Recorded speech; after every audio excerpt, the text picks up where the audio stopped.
जय हिंद और स्वागत है हमारे इस प्लेटफॉर्म पे जहां हम लोग बहुत कुछ वादों के साथ तुम्हारे साथ जुड़े हुए हैं। यही चैनल है और इसी चैनल पे हम लोग बहुत सारे वादे किए हैं। वादे कुछ इस प्रकार से हैं कि शॉर्ट लॉन्ग होगा, एमसीक्यू होगा, ये वन शॉट होगा, सब कुछ होगा। पहला चैप्टर का बात हो रहा था क्योंकि हम लोगों ने कल ही एमसीक्यू को देख लिया है। ईट मनके और अस्थियां हैं और इसी ईट मनके और अस्थियां का हम लोगों ने ऑब्जेक्टिव कर लिया है और अब बारी आ रही है सब्जेक्टिव की। जी हाँ, very very very important question, बहुत ही महत्वपूर्ण प्रश्न करने के लिए जा रहे हैं। सब्जेक्टिव हमारा ये है, ईट मनके और अस्थियां, बिग बीट्स एंड बोन्स का बात करने वाले हैं। ठीक है, एक भी प्रश्न नहीं छूटेगा क्योंकि फिर से बोल रहे हैं, छांक करके, खंगाल करके, फिल्टर करके ये क्वेश्चन सारा बना हुआ है। अगर अगर अगर तुम नहीं समझ पा रहे हो कि हम किस चीज़ के बारे में बात कर रहे हैं, कैसे ईट मनके और अस्थियां को पढ़े, कैसे आखिरकार उसके बारे में जाने, सर एनसीईआरटी नहीं खोले हैं, सर रिवीजन नहीं हो पा रहा है, उसके लिए बता दे बाबू वन शॉट है। वन शॉट के लिए एप्लीकेशन पे जाना होगा। आर्ट्स पाठशाला एक एप्लीकेशन है, उसको डाउनलोड कर लो। iOS प्ले स्टोर कहीं पे भी जाकर तुम उसको डाउनलोड कर सकते हो। वन शॉट तुम वहाँ पे देख सकते हो। हम लोगों ने बहुत ही चुनिंदा चीज़ों को निकाल करके नोट्स बनाया है, उस पर हम लोगों ने डिस्कशन किया है। तकरीबन 1.5-2-3 घंटे का वो सेशन है, उसको जाकर के देख लो। उसके बाद अगर एमसीक्यू भी नहीं देखे हो उसको जाकर के देख लो। फिर बारी आ रही है सब्जेक्टिव की, तो सब्जेक्टिव वाले में हम लोग बात करेंगे। लेकिन वन शॉट देखने के लिए तुमको दहाड़ बैच ज्वाइन करना होगा। प्राइस बहुत कम है, 101 तुमको पता ही होगा, और उसमें तुम जाकर के क्रैश कोर्स के बारे में सब विवरण ले सकते हो, सब जानकारी ले सकते हो। ध्यान रखना, उसमें तुमको हर चैनल, हर सब्जेक्ट के बारे में जानकारी मिलता है।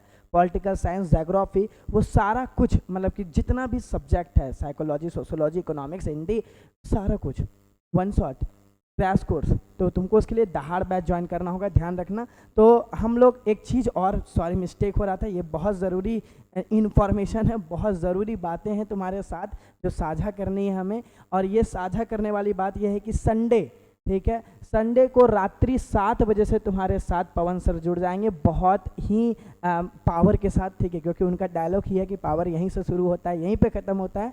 तो वही सारे चीज़ों के साथ पवन सर तुम्हारे साथ जुड़ेंगे। पूरा एक किताब लेकर के, स्टोरी ऑफ इंग्लिश, पूरा किताब लेकर के तुम्हारे साथ रेनबो का वो जुड़ जाएंगे, और 3-4 घंटे का लंबा सेशन है। तो संडे एंजॉय करना, पवन सर तुम्हारे साथ जुड़े रहेंगे, संडे को तुम्हारे साथ मिलेंगे। हम लोग आ रहे हैं क्वेश्चन आंसर के ऊपर। पहला प्रश्न तुम्हारे कंप्यूटर स्क्रीन पे ये है, पुरातत्व से आप क्या समझते हैं? What do you understand by archaeology?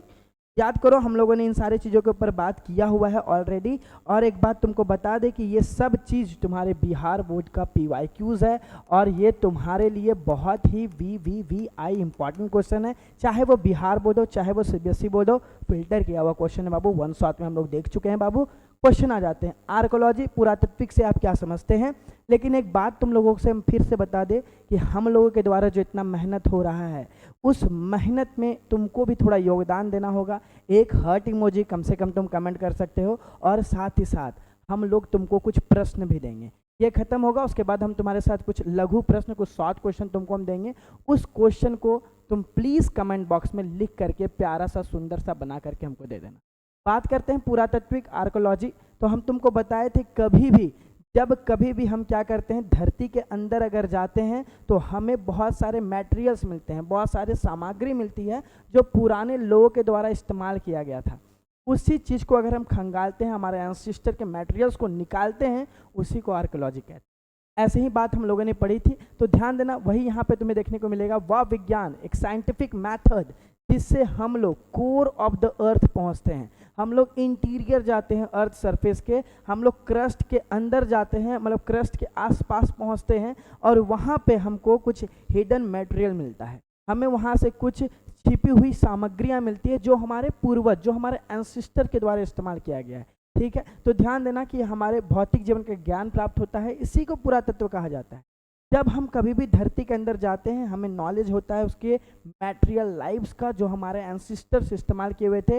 वो लोग जो हमारे पीछे रहते थे, that people who lives in past, जो हमारे पीछे, हमारे जो पीछे वाले लोग हैं, हमारे जो पूर्वज हैं, उनके द्वारा जो भी सामग्री, जो भी मटेरियल्स यूज़ किया गया है, उसी सामग्री को, उसी मटेरियल को जब हम अर्थ के सरफेस से एक्सकवेट करके निकालते हैं, जब इसको खोदाई करके निकालते हैं, उसी को आर्कोलॉजी कहते हैं, उसी को पुरातत्विक कहते हैं। ठीक, तो ध्यान देना, इसी को पुरातत्विक कहते हैं। मतलब यही है कि जो हम पुराने एंसिस्टर्स के सामग्री को, हमारे पूर्वज के सामग्री का जो अध्ययन करते हैं, उसी को आर्कोलॉजी, उसी को पुरातत्व कहते हैं।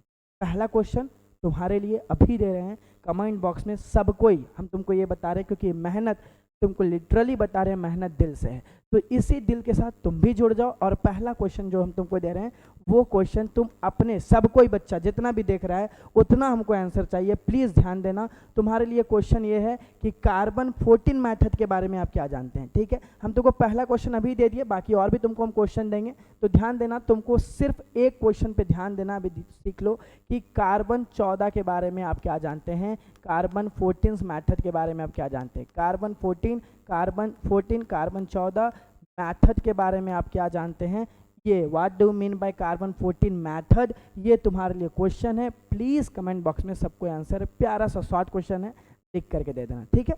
दूसरे क्वेश्चन की तरफ बढ़ रहे हैं। हड़प्पा लिपि के बारे में आप क्या जानते हैं, what do mean by Harappan script, what do know about Harappan script. Harappan script के बारे में फिर से वन शॉट याद करो, हम लोगों ने वहाँ पे किया है कि हड़प्पन स्क्रिप्ट जो है वो पिक्टोग्राफी है, ठीक है। ये जो लिपि है वो चित्रात्मक है, वो पिक्टोग्राफी है, याद होगा, वो चित्रात्मक है। साथ ही साथ हम इसको राइट टू लेफ्ट लिखते थे, राइट से लेफ्ट लिखते थे, राइट से लेफ्ट लिखते थे। आजकल के ज़माने में हम क्या करते हैं, लेफ्ट से राइट लिख रहे हैं, और लेफ्ट से राइट लिख रहे हैं। लेकिन Harappan civilization we will write from left to right, हम उसको लेफ्ट टू राइट नहीं लिख करके राइट टू लेफ्ट लिखते थे। इन हड़प्पन सिविलाइजेशन हम लोग इसको दाएं से बाएं की ओर लिखने का प्रयास करते थे। तो ध्यान रखना, यही सारी चीज़ें हैं। और कितने संख्या मिली थी, वो 375 थी। ध्यान देना, ये लिपि आज तक मिस्टीरियस है, ये आज तक अनडिसाइफर्ड है, ये आज तक नहीं खोजा गया, ये मिस्टीरियस है। ध्यान देना, Harappan script was mysterious, it was undeciphered, इसे आज तक नहीं पढ़ा गया है किसी इतिहासकार के द्वारा। और दूसरा चीज़ क्या, इसकी लिपि की संख्या 375 से 400 है। इसको जो स्क्रिप्ट सिंबल्स है, इट वाज बिटवीन 375 एंड 400, इन्हीं के बीच में हमें देखने को मिलता है इसकी लिपि की संख्या है। और ये भाव चित्रात्मक है, it means it was pictography, ठीक है। ये पिक्टोग्राफी है, मतलब इसको लिखा नहीं गया है, इसमें बस चित्र बनाए गए हैं, ये तुम्हें देखने को मिलेगा। और साथ ही साथ ये स्क्रिप्ट जो है कहाँ से लिखा जाता था, राइट टू लेफ्ट, ये लिखा जाता था। चित्रात्मक लिपि दाएं से बाएं और लिखा जाता है। इतना नहीं कर दोगे, इतना तो जरूर कर दोगे जब तुमको शॉर्ट लॉन्ग में आएगा, इतना तो बात जरूर बताओगे। और इतना बात जब तुम बताओगे तो बिहार पर तुमको खुल के नंबर देगा, बैठा हुआ है नंबर देने के लिए। बस तुमको इस प्रकार से लिखना है, ये तुम्हारी जिम्मेदारी है।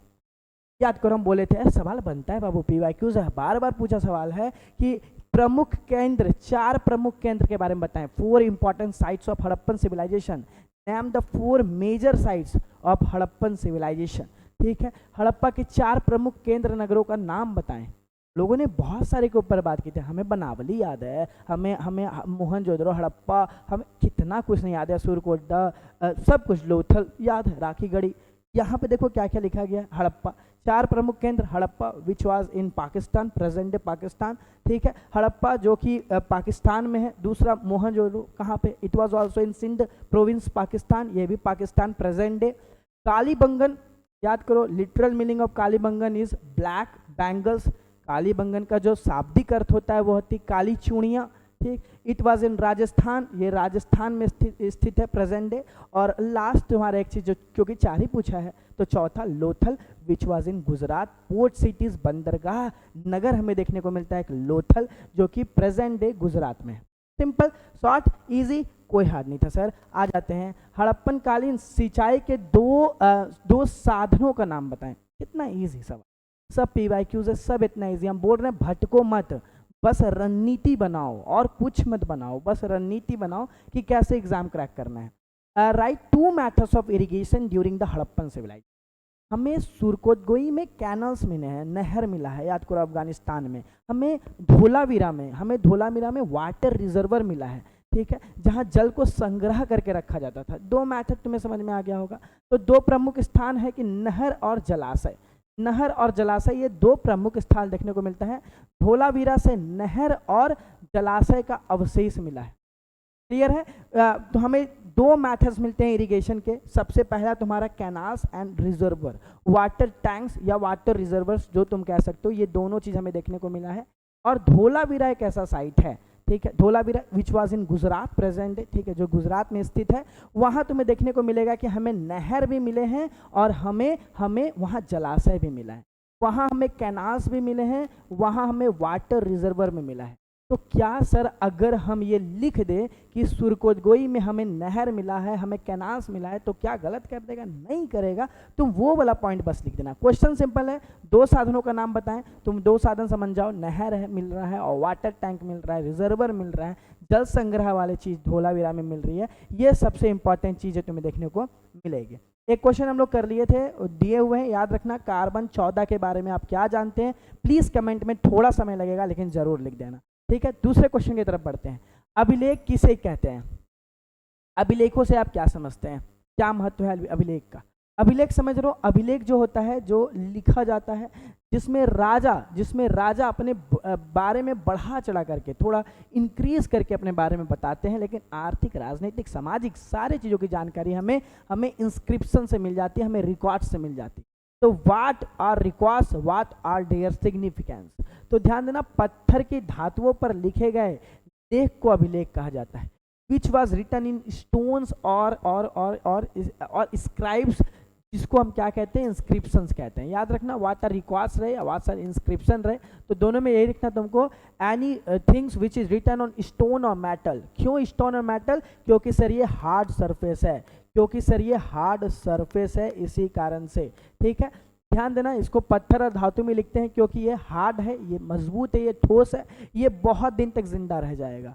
और अभिलेख से हम प्राचीन इतिहास के बारे में जानकारी मिलती है। From inscription we know about the ancient history, ठीक है, हमें यहाँ के प्राचीन हिस्ट्री के बारे में जानकारी मिलती है। ध्यान देना, ऐसे ही आंसर को लिखना है। They are also provide contemporary social, economic, political and religious life. ये हमारे यहाँ पर आर्थिक, राजनीतिक, सामाजिक और धार्मिक जीवन का जानकारी बताते हैं। क्यों? क्योंकि राजा वो सब कुछ उस अभिलेख में लिखता है, राजा वो सब कुछ इंस्क्रिप्शन में लिखता है, इसी कारण से इसका ये आंसर होगा, ध्यान रखना। और यहाँ से हमको राजाओं के बारे में भी जानकारी मिलता है। From inscription we also know about king, ठीक है, हमें यहाँ से इनके शासकों के बारे में भी यहाँ से जानकारी मिल जाती है। तो ये चीज़ को ध्यान रखना कि राजा ने क्या काम किया है, what activities dead ruler do, ये सब कुछ हमको यही इंस्क्रिप्शन से, यही अभिलेख से देखने को मिलता है। तो ये सारे चीज़ों को प्लीज़ ध्यान में रखना है। आगे बढ़ रहे हैं। उत्खनन से आप क्या समझते हैं? आई थिंक जब तुम उस नोट्स को देखे होगे, जब तुम उस पीपीटी को देखे होगे जो हम लोग ने पढ़ा है 1 शॉट में, वो सब कुछ वहीं से पूछा गया सवाल है, कुछ भी बाहर से नहीं है, सब वहीं से पूछा गया सवाल है। उत्खनन से आप क्या समझते हैं? What do understand by excavation? Excavation पता ही, जब जमीन के अंदर खुदाई की जाती है उसी को क्या बोलते हैं? एक्सकवेशन बोलते हैं, उसी को उत्खनन कहते हैं। तो ध्यान देना, धरातल में खुदाई करके पुरातत्व सामग्री को प्राप्त करना। Excavation is a process digging up the ground to obtain archaeological material. जब हम किसी भी अर्थ सरफेस पे, धरातल पर जा करके इसकी खुदाई करते हैं, धरती के अंदर जाते हैं। क्यों जाते हैं धरती के अंदर? ताकि यहाँ से हमें कोई मटेरियल मिले। मटेरियल क्या? जैसे कि मान लो कि एक कटोरा मिल गया, मान लो कि अब मेरा ड्राइंग खराब है, प्लीज़ इस पर मत करना, मान लो कोई घड़ा मिल गया, मान लो हमें कोई इंसान का एक लाश ही मिल गया, कोई उनके कंकाल मिल गए, ठीक है। तो ये सब से हम ये जान सकते हैं कि आखिरकार ये कैसे हुआ, ये खुदाई करके हुआ। इसी को बोलते हैं उत्खनन या इसी को कहते हैं एक्सकवेशन, ठीक है, इसी को कहते हैं एक्सकवेशन, ठीक। कार्बन 14 प्लीज़ ध्यान देना, इसको इग्नोर मत कर देना। कार्बन 14 को सब कोई कमेंट करेगा जितने भी देख रहे हैं। सिंधु घाटी सभ्यता के 2 प्रमुख समकालीन सभ्यताओं के नाम बताएं। Write two major contemporary civilization of the Indus valley civilization. 2 contemporary, 2 समकालीन, हम लोगों ने बात किया था तो यार इजिप्ट है, मेसोपोटामिया है, सारा पढ़े हैं। तो ध्यान देना, यहाँ पर हमें पूछा गया है 2 समकालीन, उस समय में ही चल रही सभ्यता और कौन कौन सी थी। तो उस समय में समकालीन सभ्यता, इस समय कंटेम्प्रेरी सिविलाइजेशन 2 देखने को पूछा गया है। तो एक मेसोपोटामिया और एक ईरान सभ्यता, ठीक है। एक तुमको मेसोपोटामिया सिविलाइजेशन और एक ईरानियन सिविलाइजेशन देखने को मिला।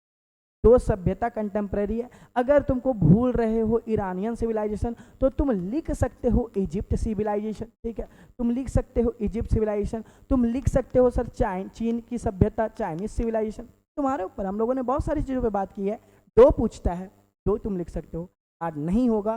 Please don't go anywhere, just trust me, ठीक है। तुमको बस एक चीज़ पर ट्रस्ट करना है, क्योंकि कोई इंसान तुम्हारे लिए बहुत मेहनत कर रहा है। तुम भी कम से कम कमेंट में जाके एक हार्ट इमोजी भेज सकते, तुम्हारे ऊपर है, ठीक है। तुम कम से कम हमारी ये दिखा सकते हो कि हाँ सर, आप लोग अगर इतना कर रहे हैं तो हम लोग आपके साथ खड़े हैं, ठीक है। सिंधु घाटी सभ्यता के किन्हीं दो विशेषताओं का उल्लेख करें। Two characteristics of Indian valley civilization या हड़प्पन सिविलाइजेशन।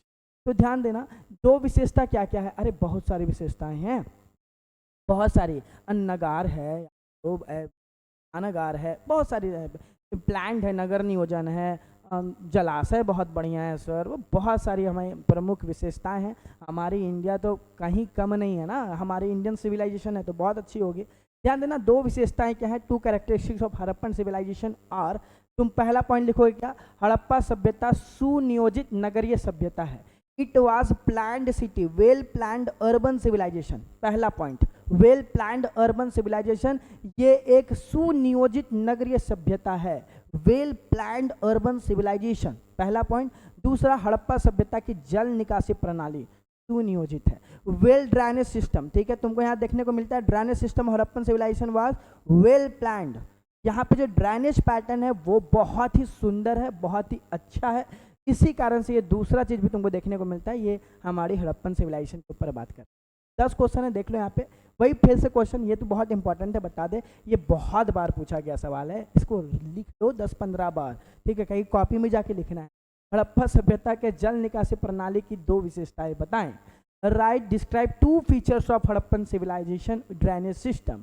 तो आपको हड़प्पा सभ्यता के जल निकासी प्रणाली ड्रेनेज सिस्टम के बारे में बताया है, और दो ही लिखना है क्योंकि ये शॉर्ट क्वेश्चन है। ध्यान मत दे देना, क्वेश्चन पढ़ लेना, दो पूछा है, दो का ही जवाब देना है। पहला क्या है, जल निकासी प्रणाली में याद कर लो, जल निकासी प्रणाली, ढके नल होते थे, सारे घर में नलों की व्यवस्था, नालियों की व्यवस्था देखने को मिलती है।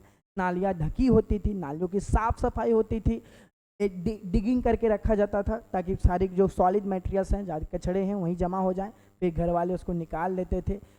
बर्न ब्रिक्स का इस्तेमाल हुआ है, पक्की ईंटों का इस्तेमाल हुआ है। तो ये सारी खासियत है। दो पूछा है, दो देख लेते हैं क्या है। हड़प्पा सभ्यता में हर घर में नाली होता था। सर आज भी नहीं है, पटना में ना आज भी नहीं है, तुमको सच्ची बता रहा हूँ। पटना देखते हैं कभी कभी, बहुत सारे इलाकों में यूं रोड पे निकला हुआ है नाली।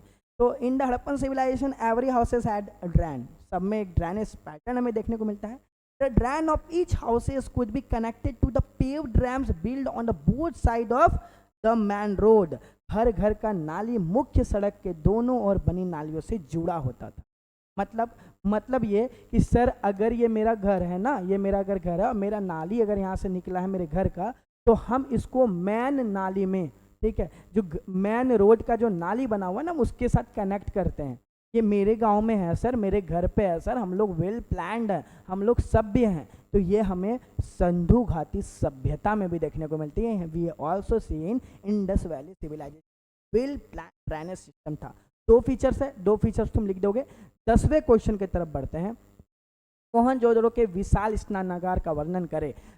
Describe the great bath of Mohenjodaro. अब देखो, ग्रेट बाथ स्नानागार है, याद करो तुम्हें इसमें पता है तुमको लेंथ ब्रेथ डीप कितना है, लंबाई चौड़ाई गहराई कितनी, वो भी हम तुमको बताएं। कहाँ मिला है तो वो भी तुमको पता है। हाँ तो लिखा हुआ एक क्वेश्चन है, किसके लिए इस्तेमाल होता था, संस्कार के बीच में डिबेट बना हुआ है, सारे पॉइंट तुमको याद आ रहे हो। तो ध्यान देना, इसमें पूछा गया है विशाल स्नानागार का वर्णन करें। शॉर्ट क्वेश्चन है, शॉर्ट जैसा ही आंसर, ज्ञान नहीं दे देंगे सर, बहुत ज्ञान है, उसको पता है बाबू तुमको ज्ञान। आ जाओ, ग्रेट बाथ ऑफ मोहनजोदारो पूछ रहा है। Evidence of great bath has been found at Mohenjodaro. पहले तुम सिंपल लिखोगे कि हमें इनके जो एविडेंस है, हमें जो इसके साक्ष्य हैं वो वहाँ पे मिले हैं। स्नानागार का उपयोग अनुष्ठान स्नान के लिए होता था। रिचुअल्स बाथ, ठीक है, हमको यहाँ देखने को मिलेगा, यहाँ रिचुअल्स बाथ भी होता है। हिस्टोरियंस को ऐसा लग रहा है कि यहाँ रिचुअल्स बाथ होता होगा, पहला चीज। दूसरा चीज ध्यान देना यहाँ पर क्या, कि the bath was surrounding by rooms and verandas and also connected content a well. हमें देखने को मिलता है कि स्नानागार के बगल में, ठीक है, ये जो स्नानागार बनाया गया है, इसके दोनों साइड में सीढ़ियाँ हैं। ये भी तुम पॉइंट लिख सकते हो अगर तुमको ये वाला पॉइंट थोड़ा हाथ लग रहा है तो। लेकिन ध्यान देना, इसके चारों ओर जो है वो बरामदा बनाया गया है और कमरे भी हैं जो चेंजिंग रूम के तौर पे शायद काम आते होंगे, ठीक। साथ ही साथ बगल में कुआं भी हमें देखने को मिलता है। ये सारी खासियत तुम्हें देखने को। ठीक है। बरामदे हैं, चेंजिंग रूम्स है, बाथरूम्स है, और साथ ही साथ हमें यहाँ पर एक कुआं भी देखने को, ताकि लगता यह है कि इसी कुआं से पानी निकाल करके स्नान, तो ये सारी खासियत है बड़े स्नानागार के बारे में। अब आते हैं हम अपने लॉन्ग क्वेश्चन आंसर के ऊपर। लेकिन यहाँ तक पहुँचे हो बाबू, जितने लोग यहाँ तक भरोसा जताए हैं उनके लिए एक बात और बता दे रहे हैं कि तुम्हारे लिए एक काम है। क्या काम है? हम लोग लॉन्ग क्वेश्चन आंसर करेंगे। हम लोग पहला बात क्या किए हैं कि कार्बन 14 मेथड के बारे में आप क्या जानते हैं, what do mean by carbon 14 method. ठीक है, कार्बन 14 मेथड के बारे में आप क्या जानते हैं, कार्बन 14 के बारे में आप क्या जानते हैं, क्या समझते हैं, पहला क्वेश्चन है तुम्हारा। दूसरा क्वेश्चन ध्यान देना, सेकंड क्वेश्चन के ऊपर बात कर रहे हैं, अन्नागार के बारे में, हड़प्पा की अन्नागार की विशेषता लिखें। शॉर्ट क्वेश्चन है, ध्यान देना प्लीज, अपने कमेंट बॉक्स में इतना सबको ही कर सकते हो। दूसरा क्वेश्चन नंबर के साथ लिखना, हम लोग चेकेंगे कि कितने बच्चे हमारे साथ इन्वॉल्व हैं, यही एक तरीका है अभी। अन्नागार के बारे में मतलब ग्रैंडरी के बारे में आप क्या जानते हैं, ठीक है, अन्नागार के बारे में आप क्या जानते हैं। What do you know about granary of Indus valley civilization, Harappa सभ्यता के अन्नागार की विशेषता लिखे, write significance of granary in Indus valley civilization. दूसरा क्वेश्चन तुम्हारा। तीसरा क्वेश्चन की तरफ आ जाओ। तीसरा क्वेश्चन तुम्हारा ये है कि भारत में सिंधु घाटी सभ्यता की दो जुड़वा राजधानी कौन कौन सी है। Twins capital of Indus valley civilization, write, twins capital of Indus valley civilization, twins capital of Indus valley civilization, Sindhu घाटी सभ्यता की जुड़वा राजधानी कौन है। तीसरा क्वेश्चन तुम्हारे लिए, ठीक है। तीनों क्वेश्चन का आंसर कम से कम कमेंट बॉक्स में प्लीज तुमको करना है, ये तुम्हारी जिम्मेदारी है।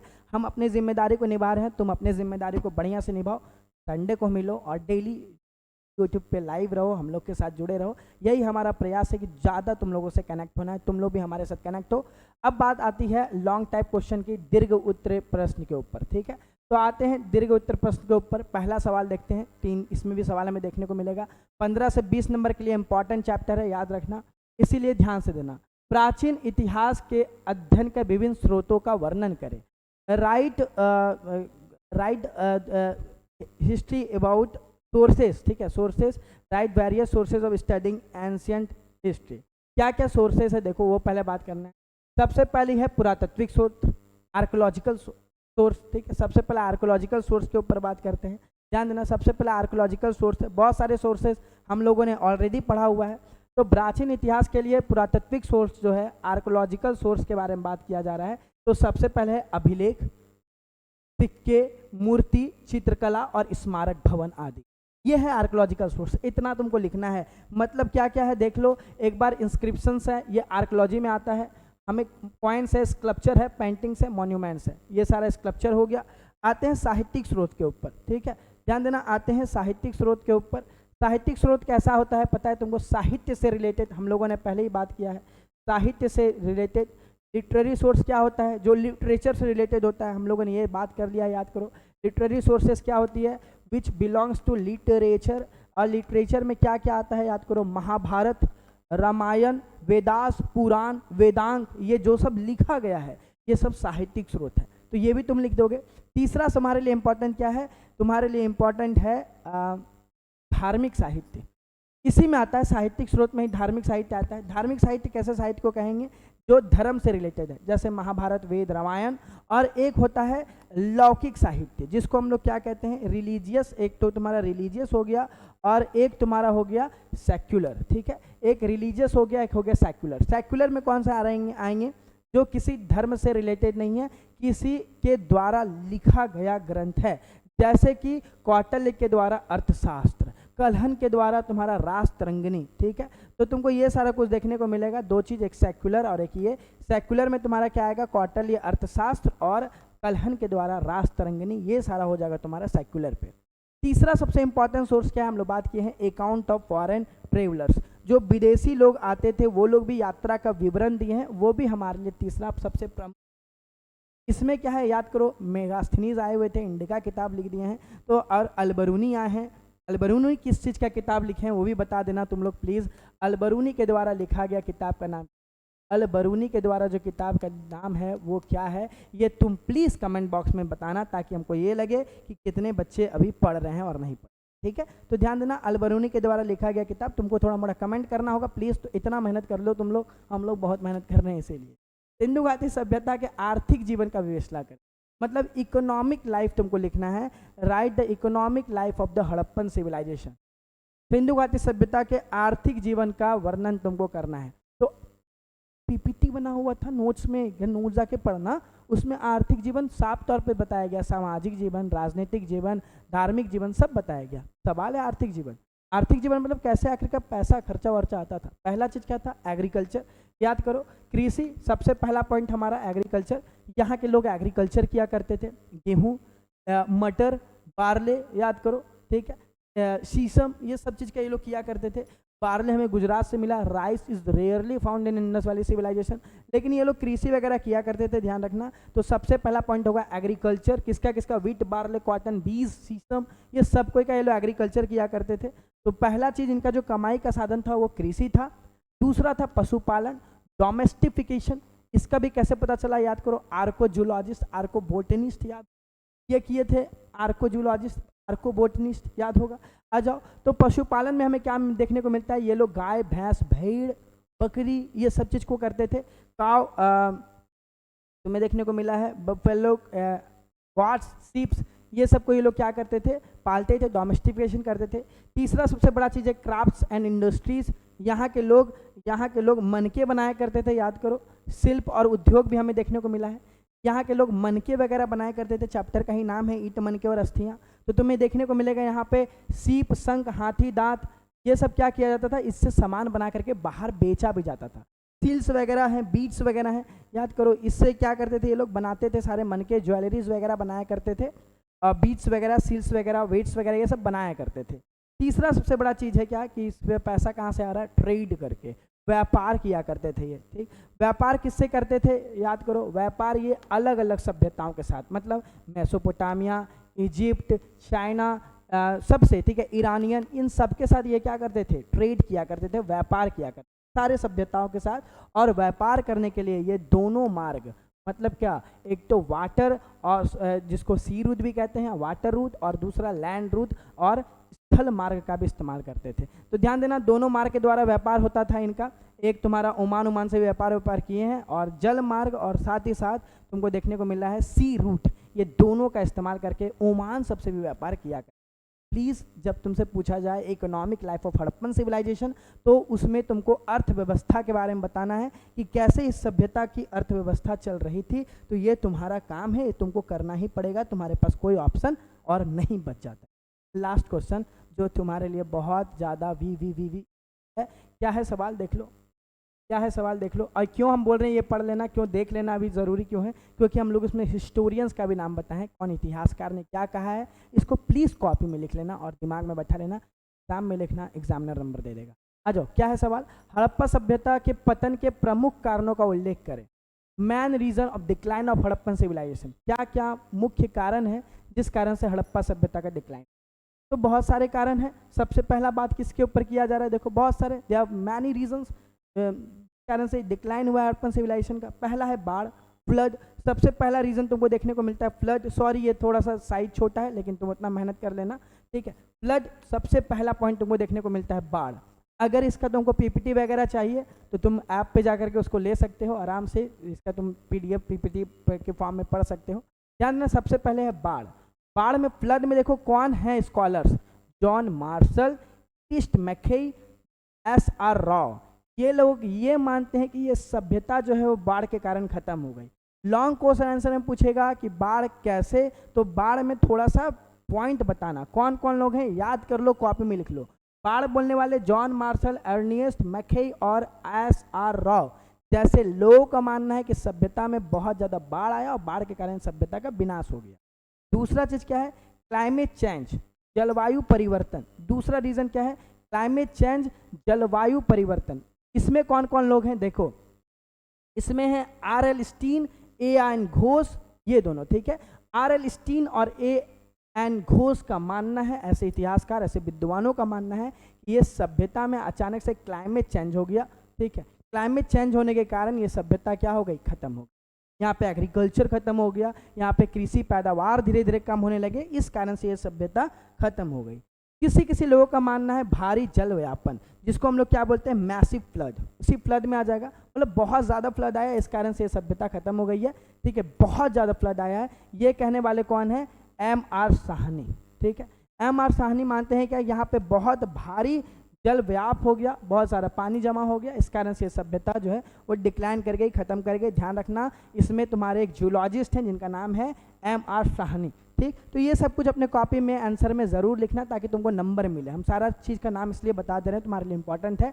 कुछ लोगों का मानना क्या है, नदियों के द्वारा मार्ग परिवर्तन हो गया। ठीक, मतलब क्या है, वाटर जो है, रिवर जो है वो अपना लाइन ही चेंज कर दी, रिवर जो है अपना अपना जो है रिवर डाइवर्सन कर ली, वो अपना लाइन ही चेंज कर ली, डाइवर्ट कर ली अपना।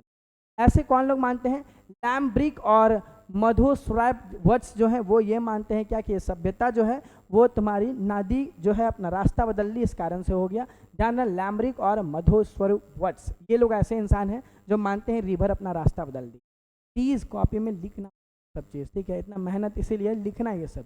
कुछ का मानना है नेचुरल क्लाइमेट्स आ गए। ठीक है, नेचुरल रीजंस है, मतलब प्रकृति के कारण भी कुछ हुआ, नेचुरल डिजास्टर है। ये कौन लोग मानते हैं, ध्यान रखो, इसमें तुमको बहुत सारे लोग हैं जिनको स्केलेटन मिला है, जिनको वहाँ के कंकालें मिली है मोहनजोदड़ो में, उन लोगों का ऐसा मानना है। जैसे कि तुमको नजर आएंगे कौन, KUR खेन्नेडी। ठीक है, ये जो है तुम्हारे नजर आएंगे, लिख लो एक बार कॉपी में प्लीज़, KUR खेन्नेडी मोहनजोदड़ो के बहुत सारे इलाकों में जा करके सबका ढेर देखें। याद करो, मोहनजोदड़ो सिंधी शब्द है जिसका मतलब है मृतकों का टीला। तो उनको जब बहुत सारे मिले एक साथ में कंकाल, तो उनको ऐसा लगा कि बहुत कोई नेचुरल, कोई प्राकृतिक आपदाएं आई होंगी, जैसे कोविड आया उसमें बहुत लोग मरे हैं, वैसे ही सिंधु घाटी सभ्यता में भी कुछ शायद आपदा आया होगा, नेचुरल डिजास्टर आया होगा, इस कारण से मैक्सिमम लोग मर गए। तो कौन कह रहे हैं, KUR कैन। ठीक है, लिख लेना कॉपी। कुछ का मतलब है आर्थिक दुविधा, मतलब क्या कि ये सभ्यता जो है उसमें पैसे खत्म हो गए, इकोनॉमिक खत्म हो गया, स्ट्रक्चर खत्म हो गया। ठीक है, इस कारण से इकोनॉमिक मिसमैनेजमेंट के कारण ये सिविलाइजेशन खत्म हो गया। क्यों, ध्यान रखो, क्योंकि हमको क्या नज़र आता है कि 1750 के बाद ये स्कॉलर्स लोग बताए हैं ऐसा कि यहाँ पे नज़र क्या आता है कि अचानक से रोमन एम्पायर का ट्रेड खत्म। ठीक है, मतलब इनके पास गोल्ड उतना ज़्यादा नहीं है, इनके पास सोना धीरे धीरे कम होने लग गया, इससे ऐसा लगने लग गया कि यहाँ की सभ्यता धीरे धीरे व्यापार करना खत्म कर दी है, ट्रेड करना खत्म कर दी, और ट्रेड खत्म होने के कारण ये सभ्यता का धीरे धीरे क्या हो गया, डिक्लाइन हो गया। बहुत सारे का ये भी मानना है। और तुम ये लास्ट में लिख सकते हो कि बाहरी आक्रमण है, मतलब क्या कि एक्सटर्नल इन्वेजन भी हमें देखने को मिलता है, बाहरी आक्रमण भी हुआ है। कौन लोग मानते हैं, याद रखना, ये लिख लो, Gordon Childe, Stuart Piggott, RM Wheeler, इन लोगों का मानना है कि बाहरी कोई आक्रमण हुआ है, एक्सटर्नल ये हुआ, उस कारण से मर गए सारे लोग, ऐसा इनका भी कहना है। ठीक है, बहुत सारे लोगों का मानना ये भी है, क्योंकि ऋग्वेद में एक पॉइंट लिखा हुआ है, व्हीलर ऐसा लगता है ऋग्वेद में एक पॉइंट लिखा हुआ है कि इंद्र जो है वो सारे सिटी को, वो किलों का टीला भी तोड़ सकते हैं, वो नष्ट करते हैं। तो इनको ऐसा लग रहा है कि कोई बाहरी आक्रमण हुआ है, इसी कारण से। इसमें ध्यान रखना, बाहरी आक्रमण में तुमको क्या लिखना है, चाइल्ड्स, स्टुअर्ट पिगट और RM व्हीलर, इन लोगों का क्या मानना है कि कोई बाहरी आक्रमण हुआ, बाहर से कुछ आक्रमण हुआ, इस कारण से ये सभ्यता खत्म हो गई है। इसमें लोग क्या बोलते हैं, कहाँ से बोल रहे हैं कि ऋग्वेद में लिखा हुआ है ऐसा कि इंद्र द्वारा रक्षा प्रचारों युक्त नगरों का ध्वस्त किया गया। ठीक है, मतलब क्या कि इंद्र ने पूरे दुनिया का जो है वो ध्वस्त किया, किलों को ध्वस्त किया, फोर्टिफिकेशन को ध्वस्त किया, इसलिए इंद्र को पुरंदर कह के भी पुकारते हैं। उनको मानते हैं कि उन्होंने किला को ही तोड़ा है, उन्होंने ही सारी चीज़ को नाश किया है, पुरंदर हैं वो किला को ध्वस्त किए हैं। तो माना जाता है कोई बाहरी आक्रमण हुआ था, इस कारण से ये सभ्यता जो है तुम्हारी क्या हो गई, खत्म हो गई। तो कुछ लोगों का ये भी मानना है, ध्यान रखना, कि यहाँ महामारी है, चाइल्ड्स वगैरह बता दिया, आर्थिक दुविधा तुमको बता दिए हैं, बाहरी आक्रमण भी तुमको बता दिए हैं। तो ये सारा चीज़ हम लोग कर चुके हैं। कुछ लोग नेचुरल डिजास्टर बोल रहे हैं, इकोनॉमिक डिस्ट्रप्शन, एक्सटर्नल इन्वेजन हो चुका है इस बारे में बात। ठीक है, तो इतना तुम अपना डिक्लाइन ऑफ हड़प्पन सिविलाइजेशन के बारे में बताओगे और हमारे साथ यूं ही जुड़े रहोगे, ये भी हमारा उम्मीद है। उतना सारा जो क्वेश्चन दिए हैं उसका सब कोई, जितने लोग से हम लोग कनेक्ट हैं, कम से कम उतने लोग कमेंट में ज़रूर आंसर बताओगे, ये भी हम लोगों को उम्मीद है। ठीक है, तो इन सारे बातों के साथ विदा लेते हैं, लेकिन याद रखना आज फिर शाम में हमारा जो लाइव सेशन है देख लेना, शेड्यूल में जा कर के दिया हुआ है, उसमें जा कर के देख लो कि क्या है क्लास, उस सारे के साथ तैयार हो जाना। मिलते हैं फिर तुम्हारे साथ नए चेहरे मिलेंगे, ठीक है, और नई चीज़ों के ऊपर बात करेंगे। लेकिन शाम ज़रूर जुड़ना और अपने तैयारी को पूरा बूस्टअप करके रखो, एक हार्ट इमोजी के साथ कम से कम ये दिखाओ कि सर हम आपके साथ जुड़े हुए हैं। Thank you. तो मिलते हैं दहाड़ बैच में फिर से नेक्स्ट सेशन पे। तो अलविदा, चैप्टर 1 हमारा ख़त्म है, 15 से 20 नंबर बाबू ले करके जाना है।